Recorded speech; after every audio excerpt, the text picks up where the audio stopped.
Okay, this afternoon I am pleased to be able to moderate for three, well, they're not all students sitting. In fact, are any of them students anymore? Maybe not. But they're young people, which we love to have, right? So the first one is Ryan Scherbart. And Ryan was here and presented last year, so this is his second year. That was his first year here.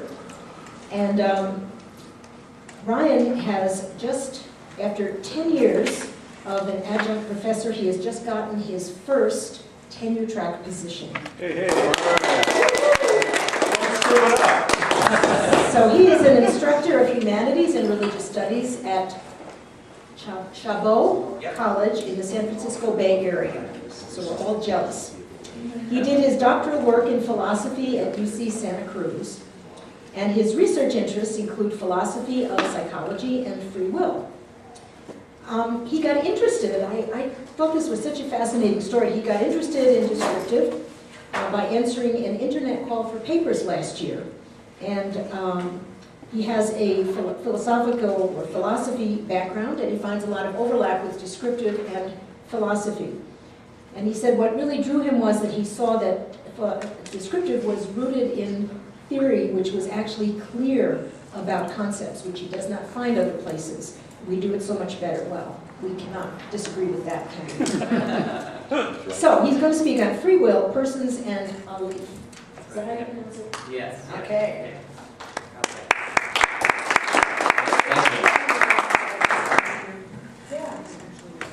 You know, when I was watching Tony's presentation, describing to us what descriptive is, so there was so many answers to that. It took an hour just to get at the beginnings of answering that question. But you put a slide on, and it was Wynn's take, one of his takes, on what descriptive is. And when I read that, I said, well, that's what we philosophers do. So the answer to Laura's question of why did I come last year, why am I here now, it's because I think we're doing a lot of the same things, and that I learned from your presentations, and I hope that you find some value in what I did last time and what I'm going to do today. So I got a request from Ned to talk more about a leaf. So I did some of that last year. I'm going to do some of that again this year. And then the second part of my presentation will speak to some of the issues that Ray brought up this morning about reductionism when it comes to some of the parameters that we discussed in descriptive and their relationship to biology. Is there some sort of reductionism?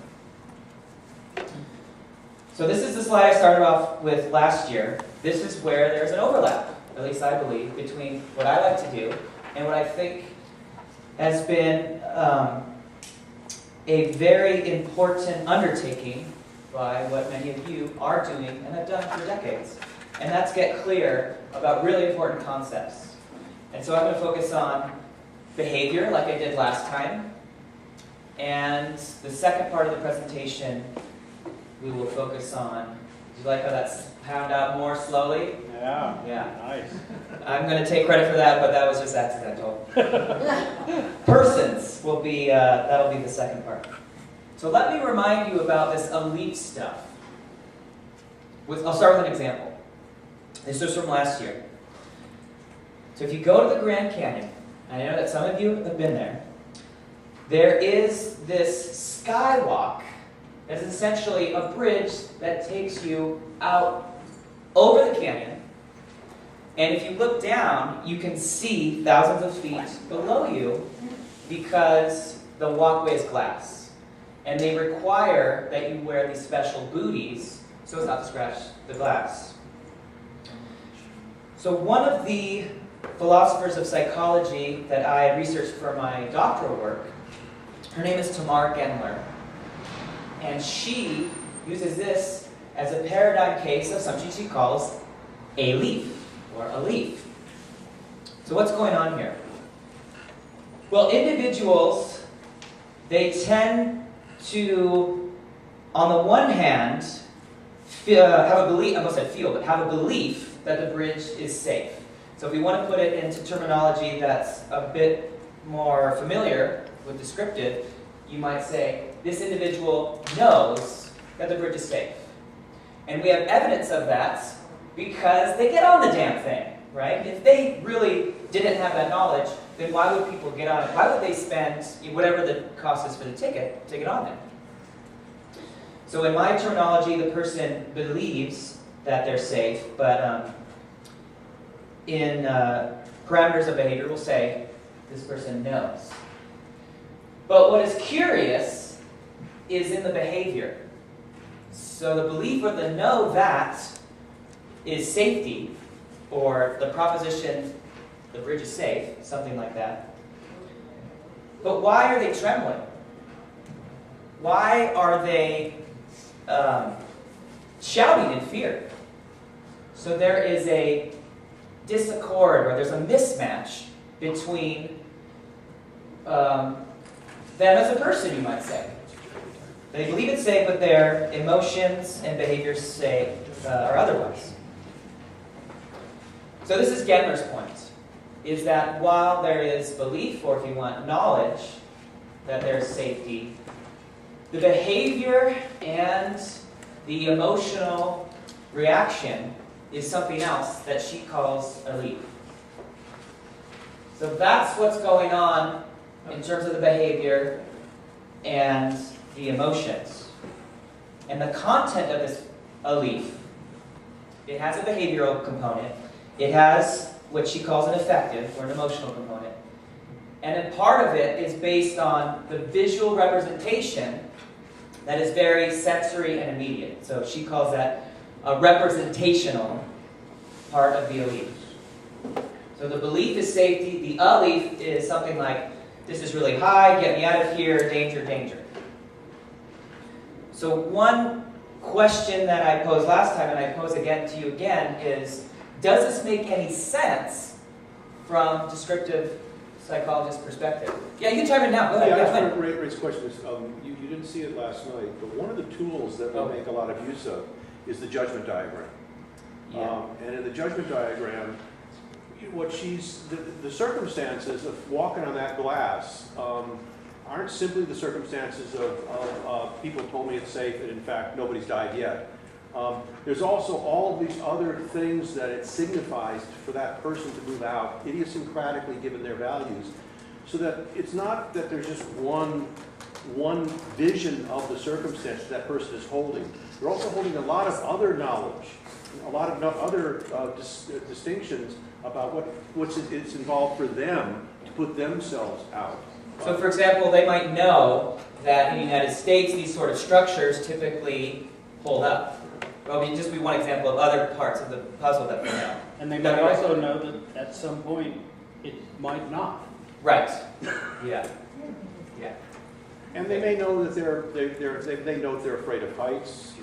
They experience the sort of overwhelming, experience of being sort of out there in a very unfamiliar way. I mean, there's so many things that fall into this experience that it's not simply a matter of I believe it's safe, but I'm going to act as if it doesn't. What you see instead is I'm going to act in a conflicted fashion, given the promise of safety. Yeah. So what you see is the ambivalence, the conflict, the compromised behavior. You're being wrangled in, it looks like. In the interest of time, do you want to finish first and then have questions? Because I'm a little concerned about the time. I do want some questions, but yeah, let's be mindful. Yeah. Because I wanted Wayne to chime in. I think that was valuable. Yeah, I was glad about that. Okay. Yeah, it's not about value, it's more about... Okay, different. Okay. It's all about value. Okay. So here's an image of Gendler. I showed it last time. And so think of a leaf as a bundle of these three things. So essentially it's what you see, what you feel, and what you do. So representation, so that's, you look down and you get a representation of the thousands of feet below you. Fear is the affective, the emotion, and then the trembling, that's the behavior. So all of this is bundled together, and it stands in distinction from this knowledge that the bridge is safe. So one more example. So you look at these pieces of fudge, or whatever they are, this chocolate, and your mouth waters, looks good, yeah, I'll have a piece of that. But if I take the same ingredients that are in those pieces and I reform them so that it looks not like a hunk of fudge, but looks like something else that's not so savory, then for Gendler, this will create in you an leaf. Now you shouldn't believe, or you should have the knowledge that these are safe, because maybe you watch me take the same ingredients, or you watch me take the cubes and to squish them up and put them into that form. So on one level, you know that these are safe, they're not contaminated, but then in a very quick fashion, we have this natural aversion. So that's what she calls a leaf in this case. It's that bundling of the three things. So you see it, you have an emotional aspect to your reaction, and then there's the behavior of ugh, and kind of backing off. So that's the second example of a leaf. Not good for a dinner party. Not good for a dinner party, I agree. So in my talk, in the title, it says free will. So what does this have to do with free will? Well, to the annoyance of many of you in the audience, we have seen these headlines in pop psychology magazines and newspapers. And Ray, I think you talked about some of them earlier today, about where they are overestimating kind of the biomechanics of the brain, right? I think Tony chimed in with one too. So here's some of those when it comes to free will. This is from the Wall Street Journal, and the subtitle, "Does Free Will Even Exist? Scientists are finding that we're much more predictable than we think." So there's this thing, determinism, and a lot of scientists are saying that this is the truth. You believe this, your freedom is an illusion. In reality, you are, to use a term that I've heard from people at this conference, you're essentially meat machines. You don't have free will. It's an illusion. And this is starting to get more press. So again, I'm just going to stay out here. I don't agree with this, right? I know it's caused at least of annoyance, if not concern, for a lot of people. So here's another one from the Telegraph. Neuroscience, free will, and determinism. I'm just a machine. So this is following some of the work of Benjamin Libet about how non-conscious aspects of the mind, I know that these terms, consciousness, mind, might not sit with you well, but on their terms, non-conscious aspects of the mind, they kick into action before any conscious intention to act. Free will is an illusion, biologist says, right? So I'm sure Ray just loves that. If I mailed that to you, I'm sure you would frame it. Say, this is great, I like this. No. So what's the role of the leaf here? Well, the worry is that if this gets into our cultural groundwater, then it'll start impacting us in negative ways, in sociological negative ways. People will feel less reason to be moral. They will work less hard at work, because what's the point if it's all determined? So if more people have this belief, or if they know if this is true, that they know that they are determined, then we'll have all these negative consequences. They can choose to be immoral. Say it again, go ahead. They can choose to be immoral. They can choose to be immoral. I'm not following your point exactly. Well, if they know that that free will is an illusion, and that that our legal system is based on the fact that one's actions the consequences have to do with deliberate behavior, and they realize that that's in fact an illusion, they may decide to choose to Yes. So I think the reason why I paused on it is because of choice, and that's Exactly. put quotations around that, right?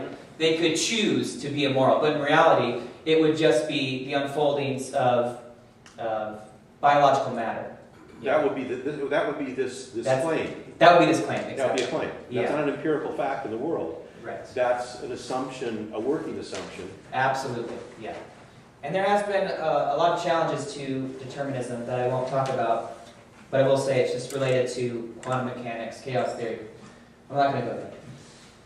So what I wrote about in my dissertation, essentially, is that even if this stuff gets more mainstream, that it might not have the impact that a lot of people, scientists, philosophers, psychologists included, are worried about. Because just like in the bridge case or in the fudge case, on one level you can believe or know something, but your behavior and emotions might not coincide with that belief. So let's say somebody believes in determinism. As long as they believe that they're free, then they might be okay. Just like on the bridge, the person believes that the bridge is safe, but their behavior and their emotions are in the opposite way. But in my example, the behavior and emotions have a more positive spin, right? And they're more productive, right? In the fudge case, there's some productive because your body is looking out to make sure that you're not contaminating yourself with food that is unsafe for you. So I'll say that one more time. Even if more people start believing this, so these are published even more widespread than they have been in the past, and everyone starts to buy this, right? Even people in this room, which I doubt would happen, but let's say that it does. We might be okay. We might not engage in that immoral behavior because of what Gendler calls inner leaf. So this is, I admit, there are a lot of assumptions that I'm making here. Could you reverse it though? Could you think of a situation in which a person believes that they're free? Their belief, however, is that they're determined. Yes. So that when they do shitty things, they say, well, the devil made me do it. Right. Yes, it could happen. However, and I almost feel like I paid you to say that right before these next slides. Thank you. Because even though we have these things coming out in some kind of mass distribution, everywhere we turn, we're getting the message that we're free and there's a humanity to us. And just take some films and television, for example. So I just did a search for some films that have themes of free will. So one came up from Star Trek. I'm a big Star Trek fan. So this was in one of the newer Star Trek ones. Not as good as the old ones, but this one's still pretty good. You are fully capable of deciding your own destiny. The question you face is, which path will you choose? This is something only you can decide. So what I hear in this message from Spock's father to Spock is, you do have free will. You're not determined. This is from a film that's lesser known, The Tree of Life. You make yourself what you are. You have control over your destiny. So whether or not we're aware that these things are impacting us, I believe that they are, and it's all over media. It's in novels, it's in film, it's in television, it's in our conversations that we have with each other, it's the way we parent, it's the way that we provide therapy for each other. Here are a couple more. This is Spider-Man 3. Tobey Maguire. Our choices are what make us who we are. We always have the choice to do what's right. And I think that this is going to beat out that determinism, if you want to call it propaganda. This has been a theme in our literature. It's been a part of our ethos as long as there's been one. Just a couple more examples. Gattaca, a film where in the future we start meddling with our genetics, and there are two classes that result. The rich that have the ability to come up with these super genetic children, and they're the ones that get employed and have the wealth, and then everyone else who are just left behind. So determinism is presented in this film, but at the end of the film we realize that the person who was determined to be this underclass, they rise above that, right? We can rise above the influence of genetics and or environment. And then the old classic with Bill Murray, Groundhog Day. So your response to that makes me think, if I come back, I gotta pick the right examples. Because I didn't get that response from some of the newer movies. Okay, note to self. I'll remember. Okay, yeah. Little ageism there. Yeah. Know your audience, Ryan. Know your audience. Okay. Good. So what is the theme in Groundhog Day? Well, it starts with the film of something happening over and over and over again. He can't escape it. It's inevitable. Well, that's the story of determinism, right? There's nothing you can do to escape your fate, your destiny, or what you have been determined to do. But at the end of the film, Bill Murray's character breaks free. So I'm not so worried about the widespread talk about determinism. And for all we know, it might be defeated in the next 10, 50, 100 years, and we wouldn't have to worry about it. But for the people who are concerned about it, I think that there's hope in the messages that we send to each other all the time, and what it might be, the effect that it might be on our beliefs, but sometimes it might be on something else, and that might be a belief, right? Because it's our kind of immediate reaction. I remember last year, Ray was talking about the doublethink that a lot of philosophers have. So when they're in the classroom or when they're publishing their articles, they will talk about the problem of free will and the problem of determinism. However, when they leave the classroom, when they go home, do you think they continue to act as if this is a problem? No, they don't. They continue to act like all of us do, like we are agents, or to use more of your terminology, like we are persons. You want to know why? Because we are, right? We're persons. Yeah. Okay, so that was part one of my talk. A lot of that was what I did last time. But I think it was worthwhile to go over it again, per the request of Ned, and because I think in terms of my delivery last year, it might have gone over a lot of people's heads, so hopefully I made it clear this time. So let's go to part two of my presentation. And I want to start with a simple intentional action. The act of drinking water from a glass or from a pipe. And so what I am going to talk about now is going to address what Ray brought up this morning about the potential argument for biological reductionism. If all we are is quote-unquote meat machines, then there's no person here, there's no knowledge, there's no want, there's no intention, there's no performance, there's no achievements, there's no significance, there's none of those things. As he mentioned, that's what we would have to give up, right? And the word he used is indispensable. So the problem for the biological reductionists is that if you give up these things, what's left, right? Then you don't have people anymore. But we're people, we're persons, and so it doesn't make any sense. So here's what some of my colleagues, some of the philosophers, what they will say as pushback. And Ray did a wonderful job of presenting the common objections. So part of what I'm doing is just presenting those from another angle. And then I think one of them will be one I'm sure he's familiar with, but is very relevant. So I want you to keep in your mind a very simple example of a person who they want water, right? They want to quench thirst. They know that they pick up this glass, or if they reach down, they stick up their tongue. They can get water. They know how to do these things. And then they have achievement. They have performance and achievement. So think of that example. And then I have another here, a baseball example. So now that it's almost World Series time, and I am sorry about the Cubs, who was ever talking about them earlier. That's a bummer. That would have been cool. But hey, the Mets, they don't win very often either, right? So I gotta know my audience. What's the baseball team? Oh, the Rockies. Okay, they're out. But they weren't even here when you guys were studying here. They didn't even exist. Okay, I'll remember that. So this is intentional action number 2. So drinking water was number 1. This is number 2. We have a player who knows the ball is coming at them, knows how to move their body, and through performance, ducks, and achieves not getting hit.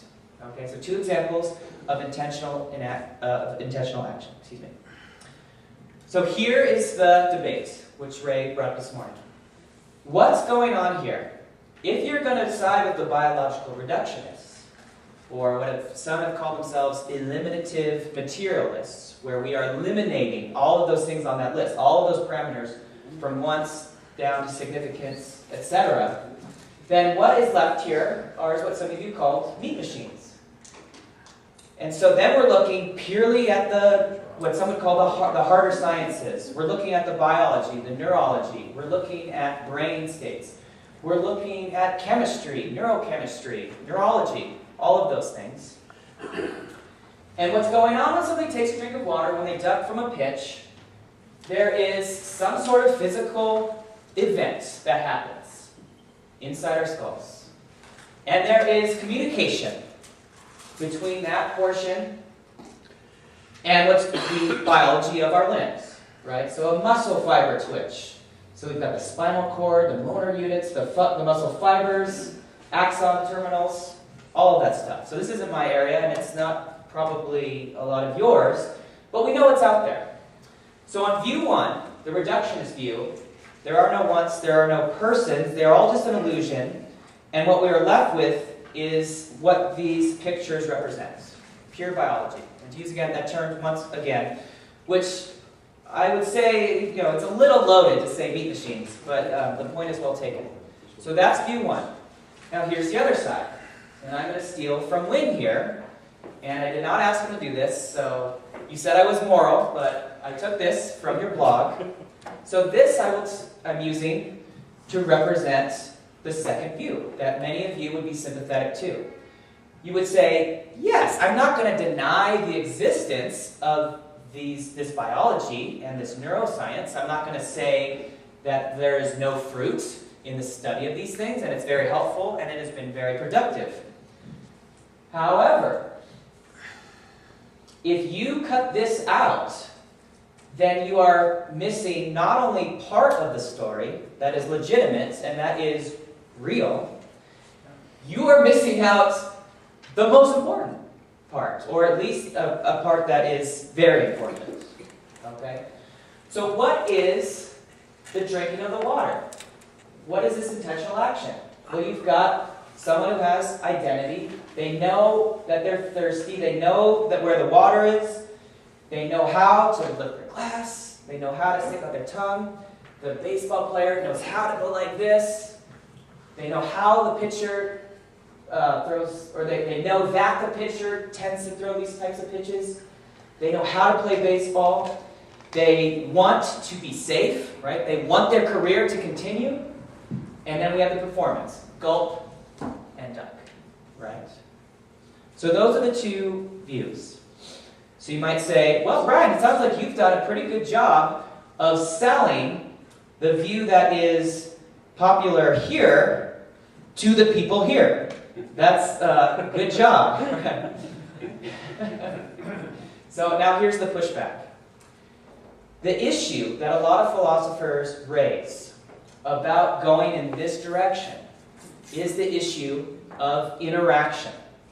And I was emailing back and forth with some of you, including Ned, and we talked about this. So I'm glad that we had that conversation because it's going to make what I'm about to say here, I'm more competent in what you might say in response.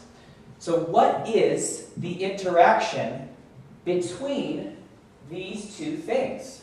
What's on the top of the slide here and what's on the bottom, right? Oh, I see people are shaking their heads, and I like that. That's good. That means that you're interested, right? I have students, and when they're shaking their heads, I tell them, I'm rather you shaking your head than sleeping. So I will take that as a compliment. That's good. That's good.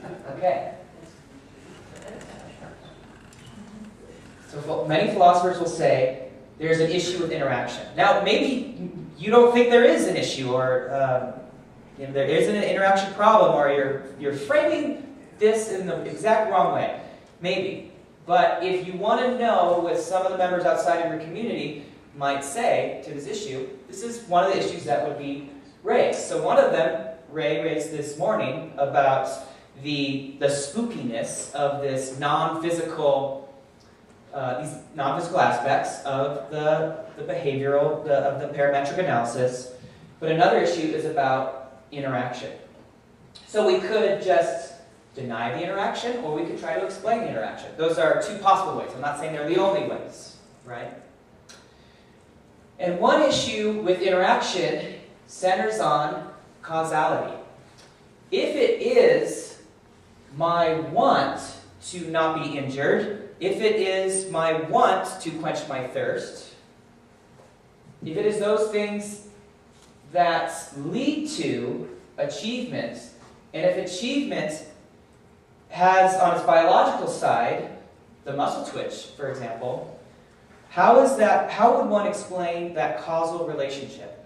So when I was emailing with Ned, he said that a lot of people in the descriptive community tend to move away from this CE terminology, cause and effect terminology, and he spoke about reasons.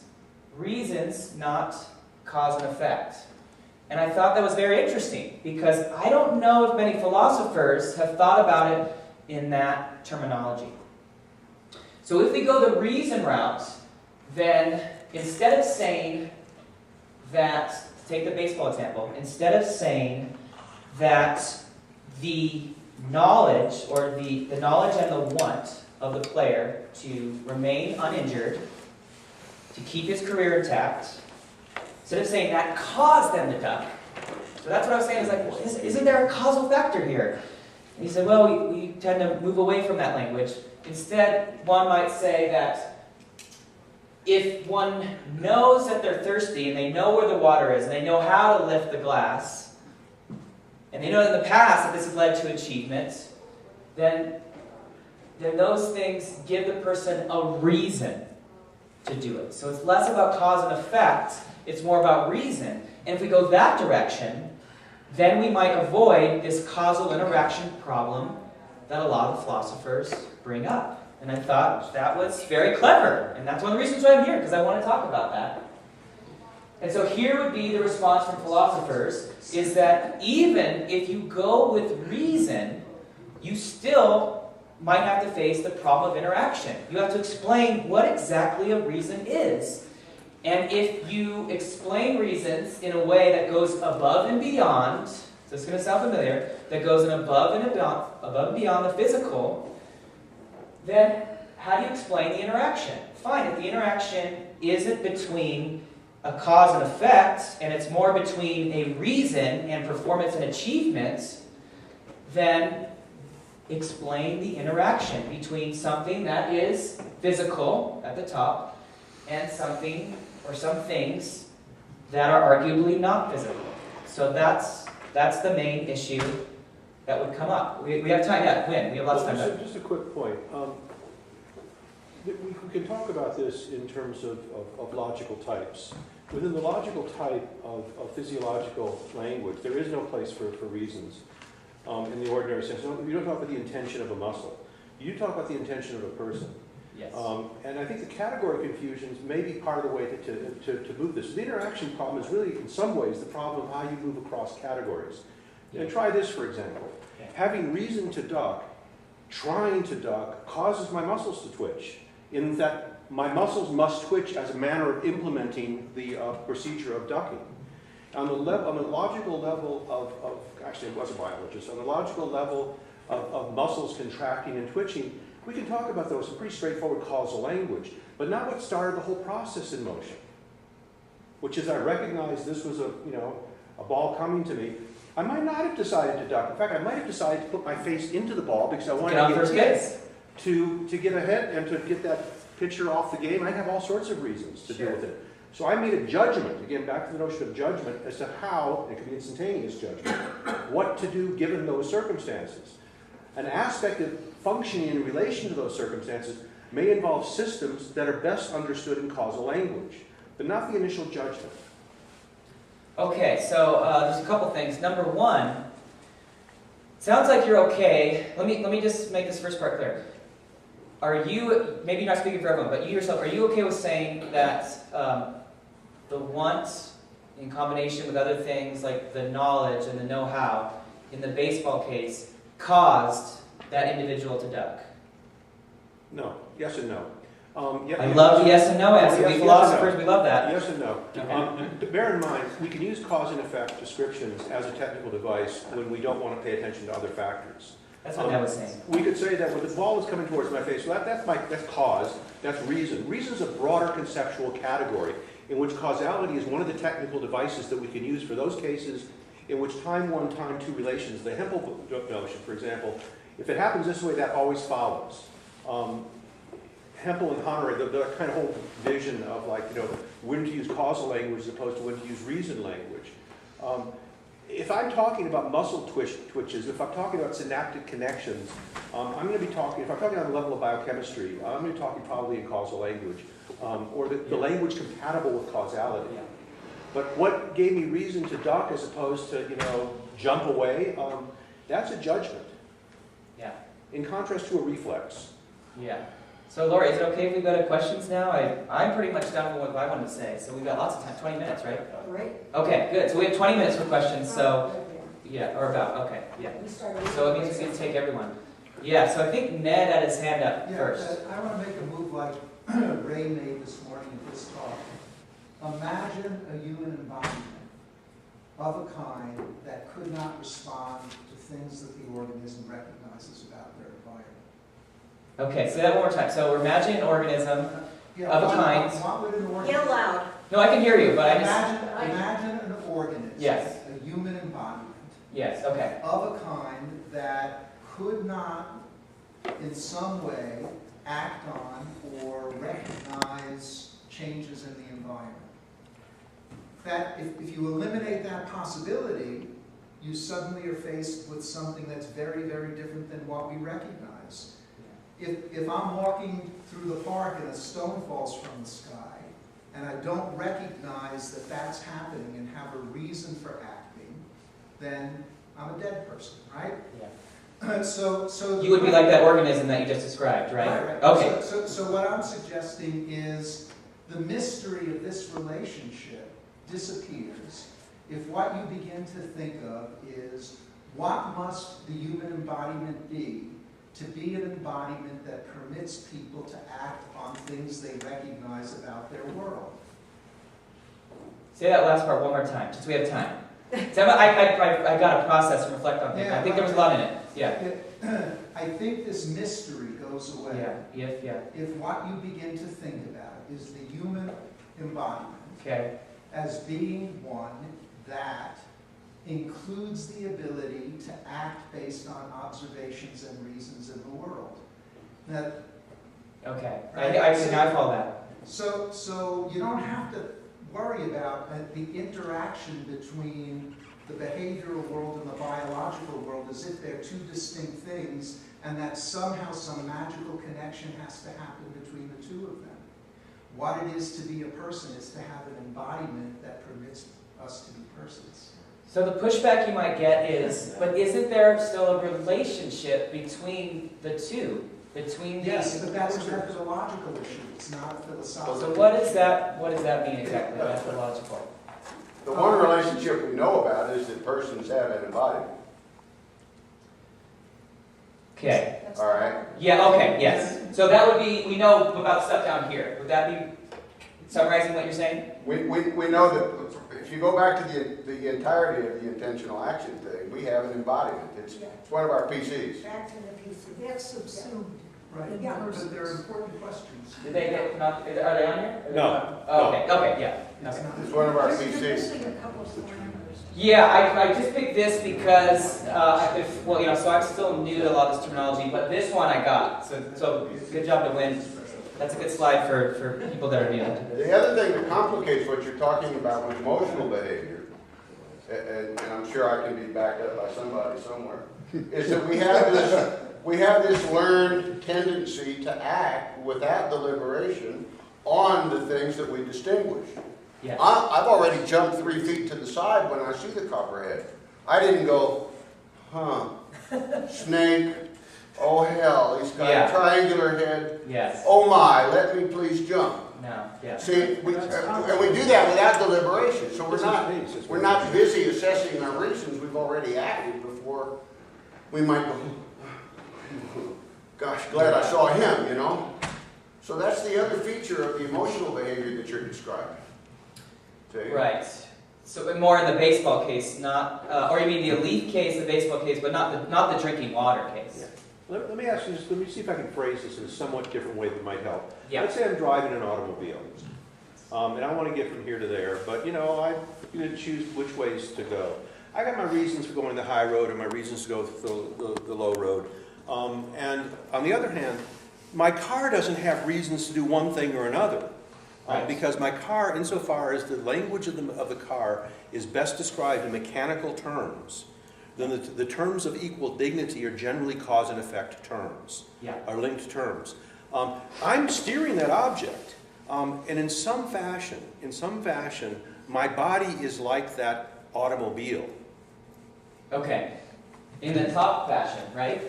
Pardon? In- Yes. In the topic. The meat is like the machine. Yes, okay, with you. But Yeah. I have my reasons to do things. The meat follows, so to speak, given the principles of operation. When you say of the follows, machine. that's that gap that Ray was talking about, the follow part. It's not, but. Wait, I want to get, so, okay, yeah, let's go to Matthew, because he has his hand. Not to get more confusing sort of going, but I want to know whether reasons have, the way that we're using them have causality, meaning can we have caused reasons and uncaused reasons? And I would like to know what an uncaused reason would look like. No. Okay, so I would be able to speak less to that, but I'm assuming that the former is true, that reasons can, wait, what was the first one? The reasons can cause. I want to know if the No. reasons that we're talking about Yeah. can be caused and uncaused, and if they can, what? Oh, I see before them. If they can't, what's an uncaused? Oh, okay, yeah. So someone else could we speak have to to- that. there's- We're still talking about a process here, and Yeah. we have to identify. It's It certainly could be more reasons. what's called it regress. Yes. It's regress. Yes. So we have to talk about reasons and decide whether they're caused or uncaused. Yes, I see, yeah, right. Well, it could be, right, it could be more reasons, but then what is it? Then we have more Reasons caused or reasons. uncaused. Yeah. What would an uncaused reason look like if they're uncaused? Yeah. Yeah, so I think one answer, if I were to guess, I would say that using the term caused is the wrong direction. We should take that out. Okay, all right. Oh my goodness, I'm starting to get this stuff right. But then I think it's just a matter of. Last year it was all wrong, I'm telling you. I think it's just a matter of semantics. We're talking about reasons as being something that is conceptually a little more complicated than what we usually mean with cause and effect, but not necessarily of a different type. Yeah, Because then it would be an uncaused reason if it was a different type. It yeah. might be conceptually complicated and we can't figure it out, which I would accept. But I can't accept an uncaused reason. Right, yeah, I see your point, yeah. Yeah, Tony. One thing that may open up the conversation a bit is the recognition that causal relationship has had a great deal of primacy in our intellectual discourse, especially in philosophy. It's almost as if you would say that's the only relation there is. You simply recognize, no wait, cause-effect is a relation. It's useful in certain circumstances, required for others, etc. But there are a wide variety of other relations that can exist between states and affairs. And the language we have to talk about this one is that the embodiment provides for the behavior.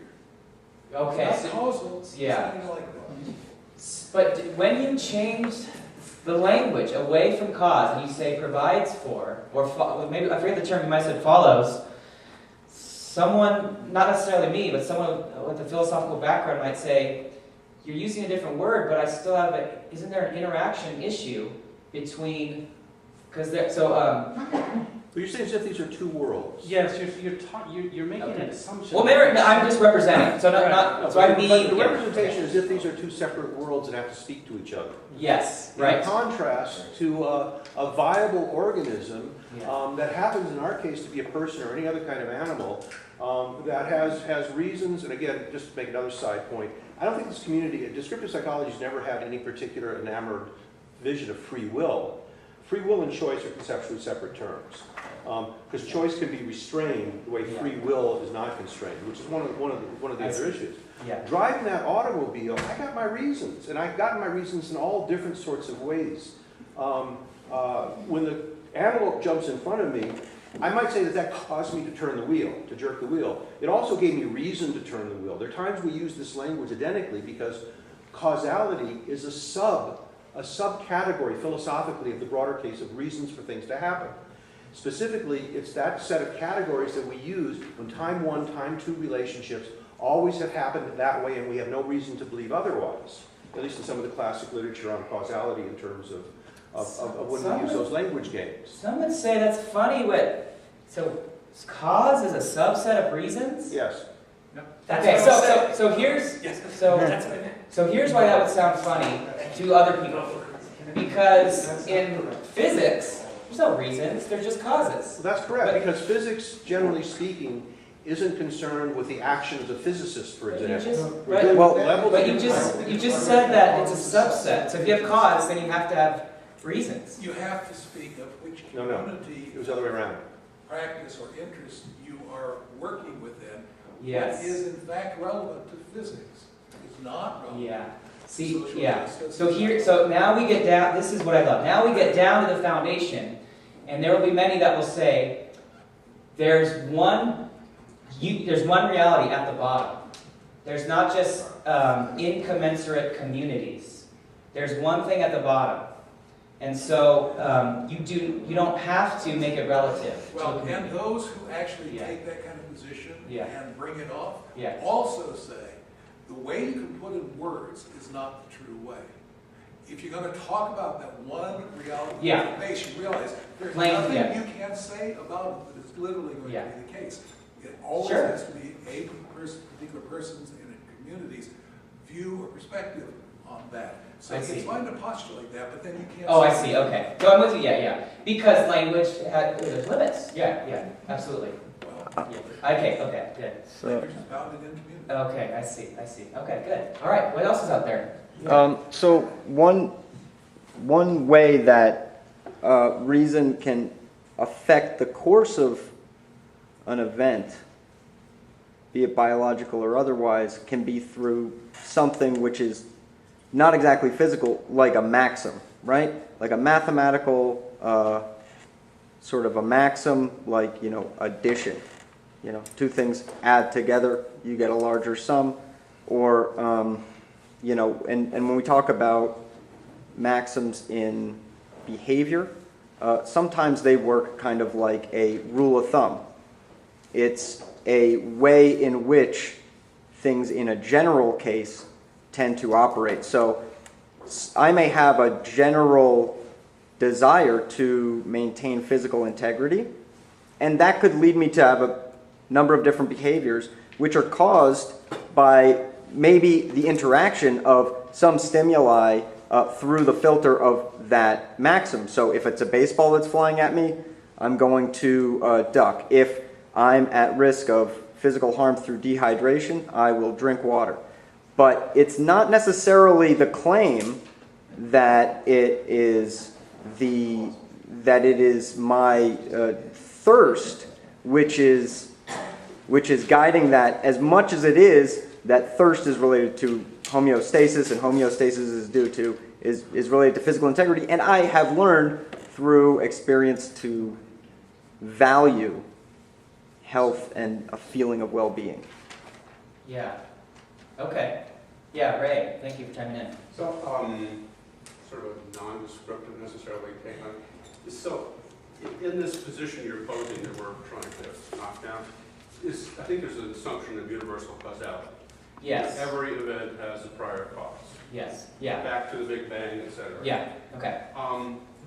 So cause is a term that people, and again, as I was saying this morning, you can say any old thing, but cause itself, just think of the classical billiard balls. It has certain criteria.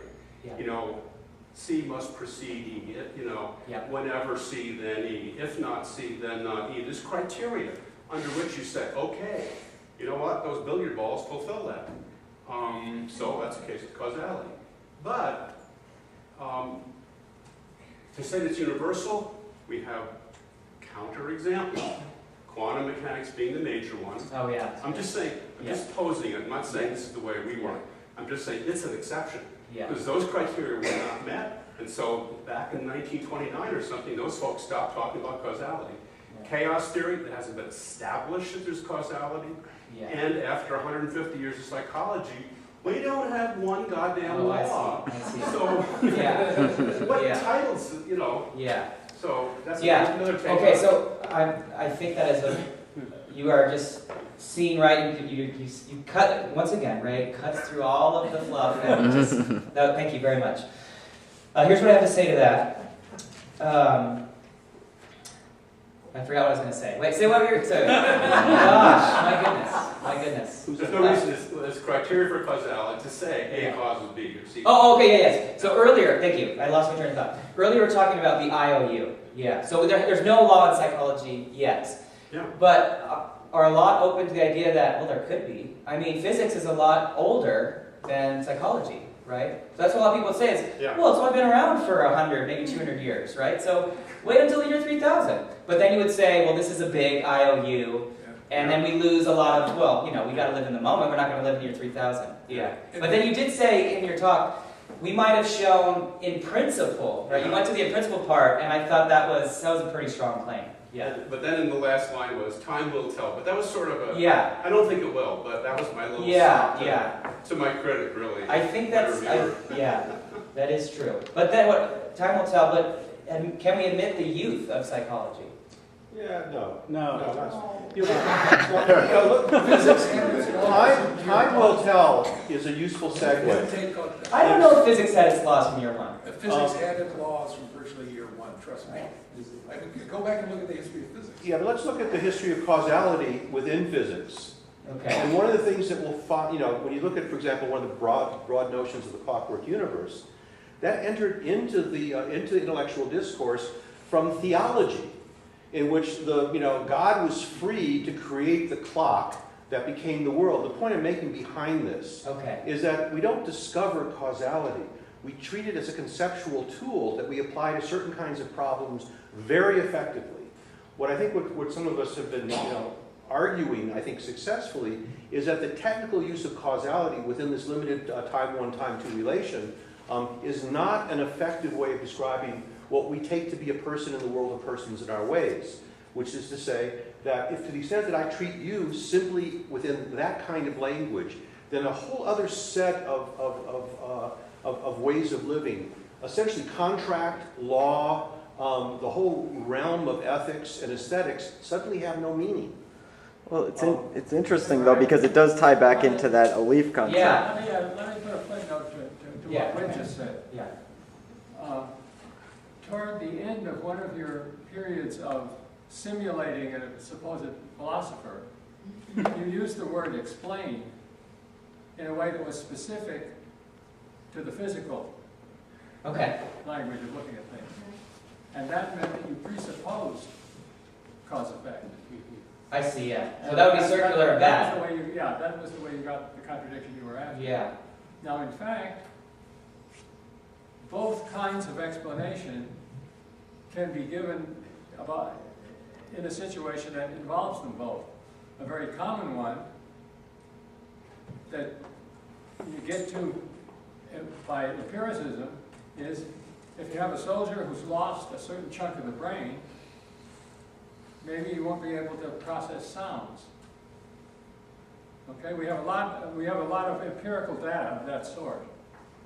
That's a connection between the two worlds, and it's okay. It's okay. You look at it from our side, that's an empirical constraint among descriptions.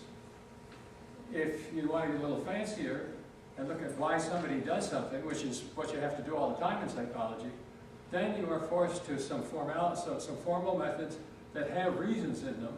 And it's not just that there's the word reason, it's that you have a judgment diagram and some way the reasons fit together with everything else. And indeed, one of the things they fit together with is constraints that come from the external world and from the person's embodiment, like you might have lost a chunk of neurons. So, we got it covered. We have about 2 minutes, so maybe one more question. Well, let me mention some other descriptive psychology resources that I think bear on this and are really helpful. One is going to be when I believe the personality theory book comes out.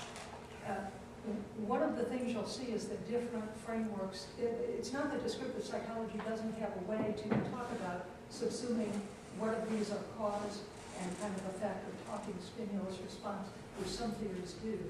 But it's a way of lumping together some of these. That's one kind. One is persons who have embodiment.